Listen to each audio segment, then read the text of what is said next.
नमस्कार दोस्तों, बहुत ही बेहतरीन एक अपडेट देने वाले हैं आप लोग के, जो कि आपको गर्व महसूस होगा। मैं बता देना चाहता हूं कि कुछ दिन पहले लॉन्च किया गया था चंद्रयान 3, जो कि 14 अगस्त के और फिलहाल पहुंच गया है 23 अगस्त को।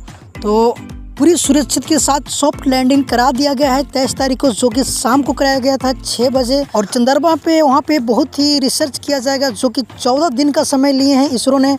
और 14 दिन का समय में हो सकता है खेसारी लाल यादव के का गाना आ सकता है, जो कि चांद पे हो सकता है, क्योंकि खेसारी लाल यादव अपने आईडी से पोस्ट किए हैं और कुछ अपडेट दिए हैं।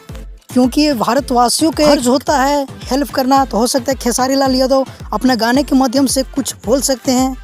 तो फिलहाल के लिए ये अपडेट था। मिलते हैं किसी अपडेट के साथ। अगर हमारे चैनल पे आप नए हो तो हमारे चैनल को जरूर सब्सक्राइब कर लीजिए, क्योंकि भोजपुरी का हर अपडेट सबसे पहले हमारे चैनल पर आता है। जब तक के लिए जय हिंद, जय भोजपुरी।